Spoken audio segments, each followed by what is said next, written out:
Assalamualaikum warahmatullahi wabarakatuh.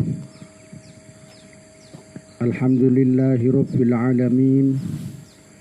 Ashhadu an la ilaha illallah wahdahu la syarikalah. Wa ashhadu anna Muhammadan abduhu wa rasuluh. Allahumma salli ala nuril anwar wa sirril asrar wa tiryakil aghyar wa miftahi babil yasar Sayyidina Muhammadinil Muhtar wa alihil abhar wa ashabihil ahyar adada ni'amillahi wa ifdalih. Amma ba'du, kerabat mu'allimin rahimakumullah.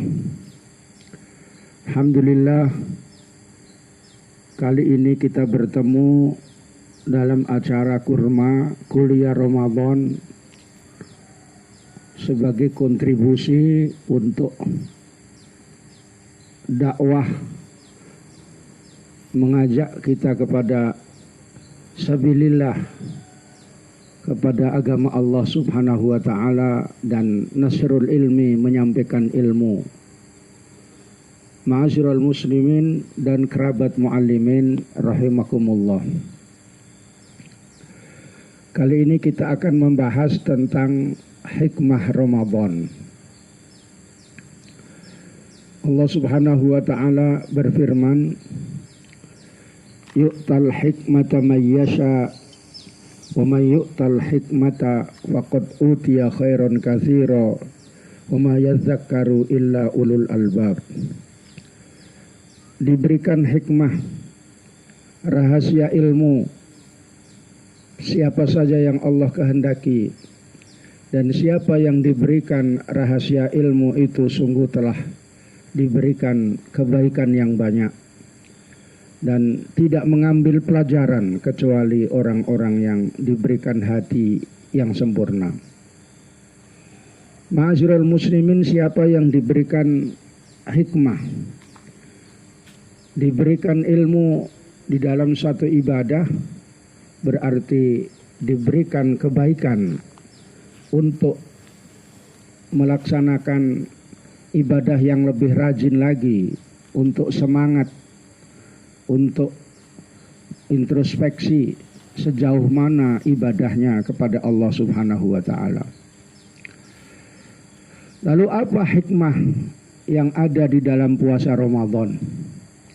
Intinya hikmah yang ada di dalam puasa Ramadan adalah membentuk al-akhlakul karimah, membina akhlak-akhlak yang baik, yang kemudian diterjemahkan di dalam Al-Quran, la'allakum tattaqun, agar kalian bertakwa kepada Allah subhanahu wa ta'ala, agar bisa melaksanakan perintah-perintah Allah dan menjauhi larangan-larangannya, yang disebut dengan takwa.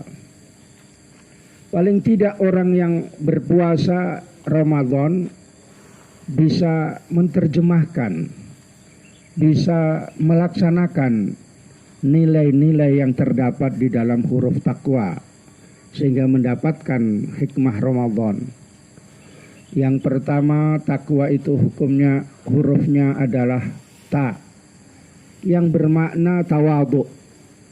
Tawadhu artinya rendah hati, tidak sombong, tidak merasa paling pintar walaupun diberikan kepintaran oleh Allah subhanahu wa ta'ala, tidak merasa paling kaya walaupun diberikan kekayaan oleh Allah ta'ala, tidak merasa paling cantik walaupun diberikan kecantikan oleh Allah subhanahu wa ta'ala.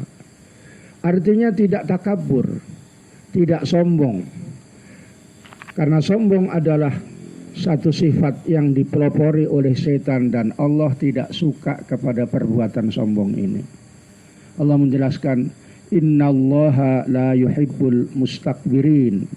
Allah tidak senang kepada orang-orang yang sombong. Karena itu puasa kita harus membentuk kepribadian kita untuk menjadi orang yang tawadhu. Terlebih-lebih supaya wusul kepada Allah, kita tawadhu, artinya rendah hati kepada Allah Ta'ala. Apa yang Allah perintahkan kepada kita, kita sauti, kita jawab, kita laksanakan. Kita diperintahkan untuk berpuasa, kita berpuasa berarti tawadhu, rendah hati, melaksanakan perintah-perintah Allah. Tetapi dipanggil-panggil oleh Allah untuk berpuasa, tidak berpuasa berarti sombong. Maka sombong ini adalah saudaranya setan, karena yang mempelopori sombong ini adalah setan. Kerabat mu'allimin rahimakumullah, banyak hal yang menyebabkan kesombongan itu. Di antaranya orang sombong karena ada hartanya. Dulu sebelum punya harta dia biasa-biasa saja. Sesudah diberikan Allah Ta'ala harta, dia sombong. Dia merasa paling kaya. Ini tidak disuka oleh Allah Subhanahu wa Ta'ala. Sebab itu hakikatnya adalah pemberian Allah. Kapan saja Allah mau mengambilnya bisa terjadi. Dulu waktu masih belum menjadi pejabat, maka dia biasa-biasa saja, baik kepada sesama umat manusia. Tetapi ketika sudah menjadi pejabat, dia sudah lupa. Dia merasa dia yang paling hebat. Ketika jalan pun tidak menyapa, karena merasa dia adalah pejabat, merasa dia adalah lebih hebat. Nah, kadang-kadang jabatannya yang ringan, yang rendah saja sudah merasa sombong. Tidak pantas seperti itu, karena itu pemberian dari Allah, titipan Allah Subhanahu wa Ta'ala. Jabatan yang rendah sudah sombong, menjadi kepala ini, kepala itu sudah sombong. Itu semua pemberian Allah, titipan Allah yang harus dijaga. Jangan sampai itu menyebabkan sombong. Ketika Allah murka, maka akan diambil kembali dengan waktu yang singkat oleh Allah Subhanahu wa Ta'ala. Bahkan ada yang sombong dengan ilmu dan ibadah, merasa dia yang paling pintar, merasa dia yang paling diterima ibadahnya. Maka yang pertama, puasa kita harus membentuk kepribadian kita menjadi orang yang tawadhu. Begitu selesai Idul Fitri, semakin baik akhlak kita, semakin tawadhu. Tidak memamerkan mobil kita, harta kita, emas kita di kampung ketika pulang kampung, tetapi biasa-biasa saja. Ini yang pertama, hurufnya ta. Yang kedua, qaf, artinya qanaah.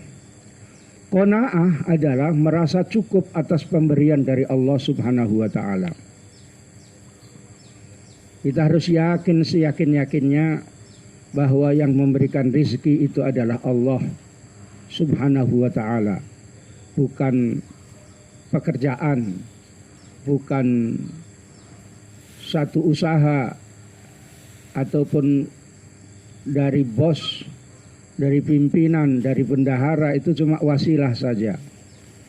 Karena itu apa yang sudah diberikan oleh Allah Subhanahu wa Ta'ala kita terima, merasa cukup. Dalam arti tidak tamak, tidak rakus, tidak merasa kurang terus. Sebab pada dasarnya manusia itu umumnya tamak. Tamak itu rakus. Rakus itu tidak cukup dengan pemberian Allah Subhanahu wa Ta'ala, sehingga seringkali mau menguasai hak orang lain, mau mengambil hak orang lain. Dalam satu hadis Rasulullah menjelaskan, laukana libni adama wadiyani min zahabin labtagha salisan wala yamra'u jawfabnu adama illa turab. Seandainya manusia itu punya ladang, 2 ladang dari emas, dia akan mencari yang ketiga. Dan tidak berhenti-berhenti untuk mencarinya, padahal sudah punya 2 ladang dari emas, sampai dia meninggal dunia. Agama mengajarkan supaya jangan menjadi orang yang tamak dan rakus. Apa yang diberikan oleh Allah sekarang ini kita syukuri dan merasa qanaah. Sebab kalau kita qanaah, menjadi tenang, menjadi tentram. karena hati kita sudah merasa cukup, diberikan Allah Ta'ala tempat tinggal walaupun masih nyewa, sudah mempunyai tempat tinggal. Betapa sedihnya orang yang nggak punya tempat tinggal, susah kesana kemari, tapi kita diberikan tempat tinggal. Kemudian diberikan kita misalnya makanan yang sudah cukup oleh Allah Subhanahu wa Ta'ala untuk kita buat beribadah, sudah merasa cukup, tidak merasa kurang. Diberikan kita masalah-masalah kaitannya dengan rizki, kita memandang yang lebih bawah, jangan memandang yang atas-atas masalah rizki, sehingga hati kita menjadi qanaah. Karena itu supaya hati kita tenang, terutama menghadapi Idul Fitri yang barangkali banyak kebutuhan-kebutuhan, banyak misalnya kaitannya dengan urusan rumah tangga, ada bikin kue, ada pulang kampung, perlu dana, ada lagi pakai yang baru-baru, bajunya baru, kemudian pakaiannya baru, istrinya pun pakai baju baru. Semuanya membutuhkan dana. Tetapi kalau kita standar minimal saja, tidak besar-besar, tidak muluk-muluk, ketika tidak tercapai, tenang-tenang saja, karena standar minimal kita tidak muluk-muluk. Ketika orang mempunyai standar yang tinggi, yang semuanya harus mewah, semuanya harus yang luks, maka orang itu ketika tidak tercapai, dia sedih, dia merasa merana, dan dia akhirnya kurang husnudzon kepada Allah, tetapi suudzon kepada Allah Subhanahu wa Ta'ala. Karena itu ketika kita puasa, misalnya kita ingat begitu tenggelamnya matahari masuk maghrib, kita sebelumnya sepertinya mau mengumpulkan makanan apa saja, tetapi kita begitu tenggelamnya matahari minum teh manis, makan satu piring, sudah terasa kenyang.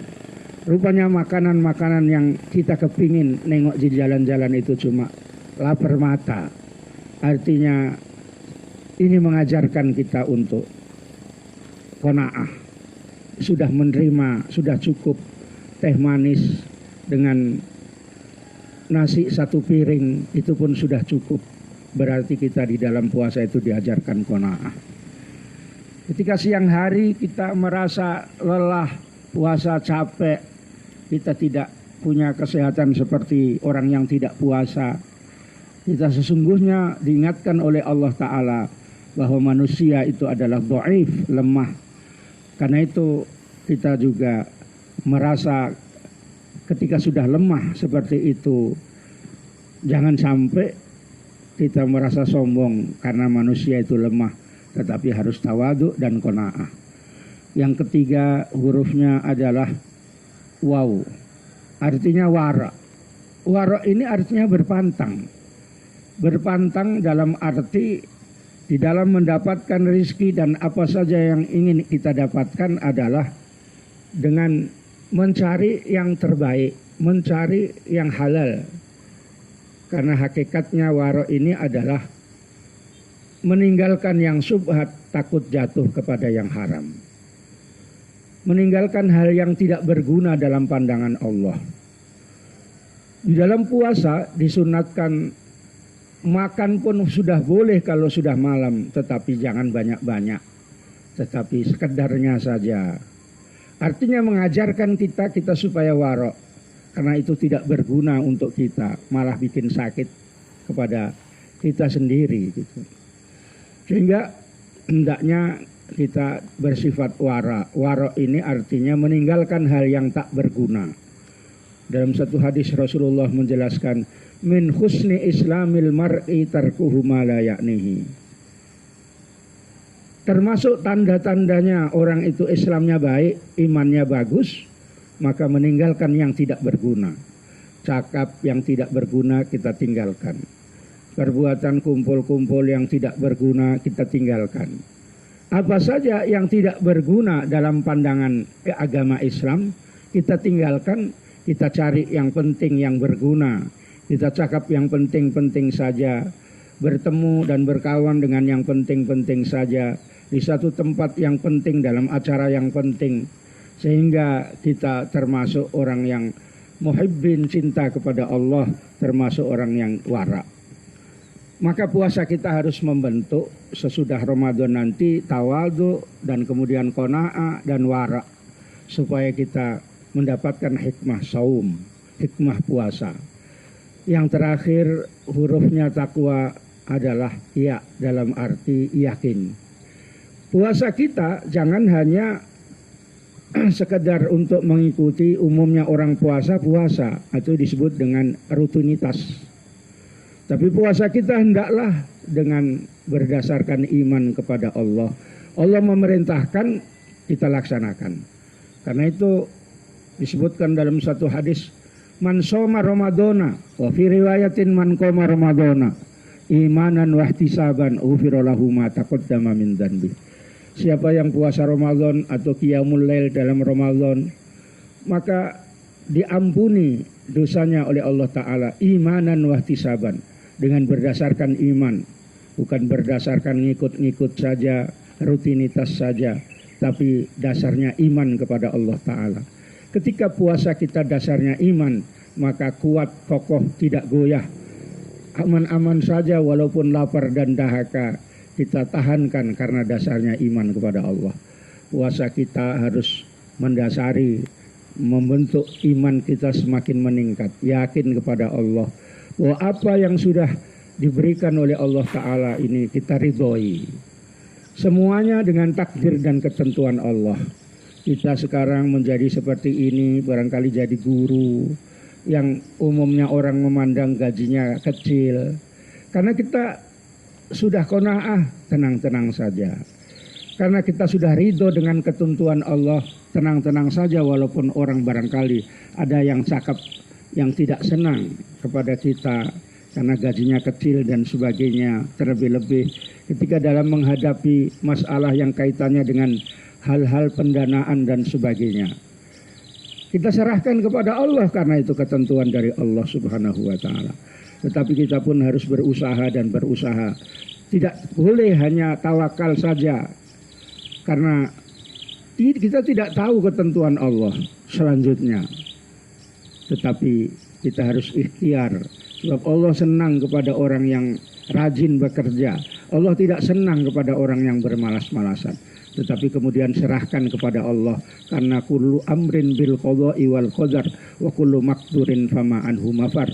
Setiap sesuatu itu adalah sudah ditentukan dengan qada qadar Allah, ketentuan Allah pada zaman azali, pada zaman dahulu sesuai dengan ilmu Allah Ta'ala, sehingga menjadi kita seperti ini. Orang boleh mengatakan ini dan itu, tetapi ini ketentuan dari Allah, sehingga kita ridho dengan ketentuan Allah, mendapatkan iman yang benar, mendapatkan pahala dari Allah Ta'ala. Kita yakin mempunyai Tuhan yang bisa memberikan rizki, yang memberi rizki kita semua. Rizki oksigen saja kita diberikan, itu sudah sangat mahal harganya. Orang yang perlu oksigen di rumah sakit membeli sampai enggak tahan, enggak mampu untuk membelinya. Tapi kita tidak pernah beli oksigen untuk kita bisa bernapas. Allah yang maha hidup, alhamdulillah, disebutkan dalam ayat kursi, Al-Hayyul Qayyum, Allah kita, Tuhan kita adalah yang maha hidup. Yang kita sembah adalah hidup, tidak tidur, tidak ngantuk.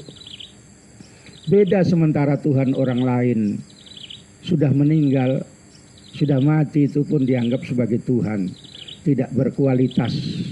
Kita Tuhan kita hidup, bagaimana kita minta Tuhan yang sudah mati barangkali kita tanyakan. Tidak bisa memberikan jawaban-jawaban kepada permohonan dan permintaan. Tapi Tuhan kita maha hidup, tidak tidur. Kapan saja kita minta, kita didengarkan oleh Allah Subhanahu wa Ta'ala. Kerabat mu'alimin rahimakumullah, iman kita jangan sampai goyah, terutama menghadapi zaman sekarang ini. Semua ini sudah ketentuan dari Allah. Kadang-kadang kita merasa sok mempunyai ilmu politik dan sebagainya. Kita tidak tahu bahwa semua ini ketentuan dari Allah.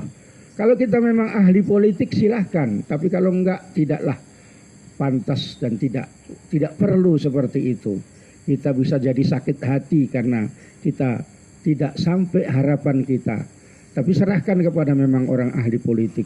Kemudian kita tahu, kita paham bahwa semua seperti ini adalah sudah ketentuan dari Allah Subhanahu wa Ta'ala. Tidak usah menggunakan lau-lau kata ulama-ulama. Artinya seandainya lau-lau itu adalah pikiran syaitan, bukan pikiran orang yang beriman. Yakin kepada Allah, jangan ragu-ragu. Menjadi optimis orang Islam. Artinya jangan orang Islam kok kayak begini. Nggak boleh. Kita diberikan satu ibadah yang paling mulia, sujud kepada Allah. Ini paling mulia-mulianya ibadah. Orang lain misalnya di Amerika, di Eropa, di negara-negara yang Islamnya kecil, misalnya orang-orang yang tidak Islam. Walaupun barangkali dia segala kemewahan didapatkan, tapi tidak pernah sujud kepada Allah. Tapi kita selalu sujud, kita sholat, sujud kepada Allah, berarti melakukan satu ibadah yang paling mulia. Dan pasti kita diterima ibadah kita, karena kita yakin baik-baiknya ibadah sujud ini adalah diterima oleh Allah Subhanahu wa Ta'ala. Dahi kita, wajah kita yang mulia kita letakkan di tanah, letakkan di bawah, menunjukkan kita tawaduk, rendah hati, sehingga diterima oleh Allah Subhanahu wa Ta'ala. Jangan merasa pesimis, orang Islam susah kayak begini, kemudian ditengok orang lain sudah hebat sehingga kita malas beribadah dan sebagainya. Kita harus optimis. Di dunia ini adalah tempatnya kita beribadah. Nah, surga dan neraka adalah tergantung dunia ini. Kalau dunia ini baik, maka ketentuannya adalah baik. Tapi kalau di dunia ini tidak baik, ketentuannya nanti di akhirat juga tidak baik. Karena itu kita harus betul-betul di dunia ini optimis, yakin kepada Allah dan beribadah kepada Allah Subhanahu wa Ta'ala. Mudah-mudahan apa yang kita sampaikan ini bermanfaat. Kita evaluasi puasa kita, apakah memang sudah bisa membentuk akhlakul karimah seperti tawadu, qanaah, wara, dan membentuk, menambah iman kita kepada Allah, atau masih berjalan di tempat biasa-biasa saja. Sehingga ketika kita belum sampai mencapai itu, harus betul-betul di dalam puasa yang akan datang kita laksanakan puasa itu dengan baik, mendapatkan hikmah Ramadan, hikmah puasa untuk semangat beribadah, dan puasa kita membentuk akhlakul karimah, sebab Rasul Shallallahu Alaihi Wasallam diutus untuk menyempurnakan akhlak. Bu'istu liutammima makarimal akhlak. Akhirnya mudah-mudahan bermanfaat. Hadana wa iyyakum ajmain. Wassalamualaikum warahmatullahi wabarakatuh. Assalamualaikum warahmatullahi wabarakatuh. Kami keluarga besar Madrasah Sanawiyah Mu'allimin Unifa Medan mengucapkan selamat menunaikan ibadah puasa Ramadan 1443 Hijriah. Semoga amal ibadah puasa kita diterima oleh Allah Subhanahu wa Ta'ala. Wassalamualaikum warahmatullahi wabarakatuh.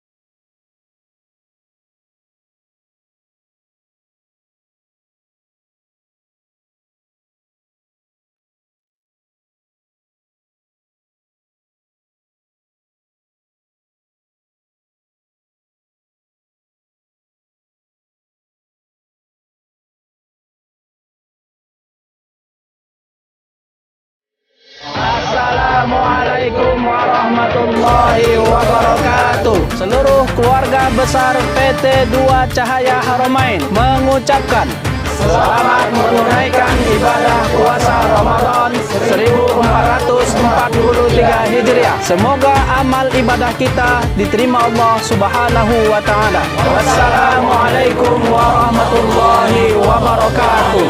Buat saya sinarnya mendunia.